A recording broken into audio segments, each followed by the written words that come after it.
والستر ونتوسل إليك بالنبي المختار وآله الأطهار وأصحابه الأخيار وتستمد بفيض أسرار الإسراء والمعراج إلى قاب قوسين أو أدنى ورؤيات عين البصر من العزيز الغفار وخصه بذلك من بين إخوانه من ولي المرسلين لمن له الفضل والفضيلة والدرجات الرفيعة وبنفحاته الزكية والأنوار الساطعة التي حلت فيها جسد رجب الأصم وسار الله الحرام من المواهب والمصوبات السيئات الجازلات الجليلة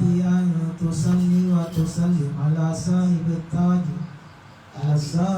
التاج والمعراج وتؤتيه الوسيلة والفضيلة والدرجات الرفيعة وبعثه المقام محمودا الذي وعدته وأن تجعلنا والآخرين ممن يستوجب شفاعته ويرتعي من الله رحمة وحينا متمسكين بسنته واسترنا بزين حرمته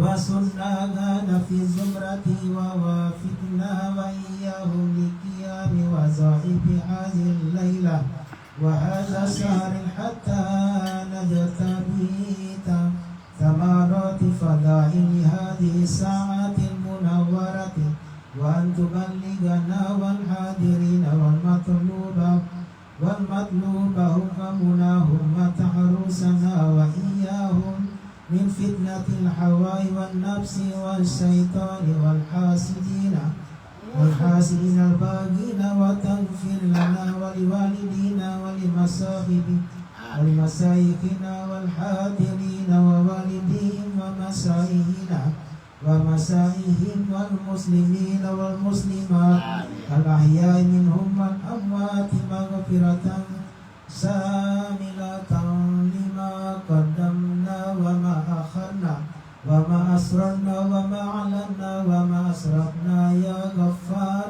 يا ستار وأن تتم لنا وإياهم بحسن العاقبة والأعمال صالحات ونصلي ونسلم على نور المبين أحمد المصطفى سيد المرسلين أحمد المصطفى سيد المرسلين أحمد المصطفى سيد المرسلين وعلى آله وصحبه أجمعين سبحان ربك رب العزة عما يصفون وسلام على المرسلين والحمد لله رب العالمين. الفاتحة.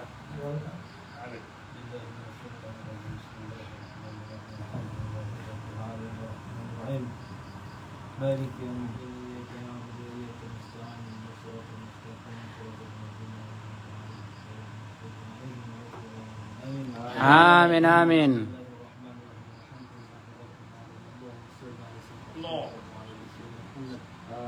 اللهم استعنا وبدأ الخير آمين. والرزق والقوة والصحة والسلامة والعافية والجنة. اللهم عافينا من كل بلاء الدنيا والآخرة وسبحان الحق القرآن العليم والذي جل كبير الشر الدنيا ودار الآخرة برحمتك يا أرحم الراحمين. ربنا آتنا في الدنيا حسنة وفي الآخرة حسنة وقنا عذاب النار. دعواهم فيها سبحانك اللهم وتحيتهم فيها سلام وآخر دعواهم عن الحمد لله. الحمد لله.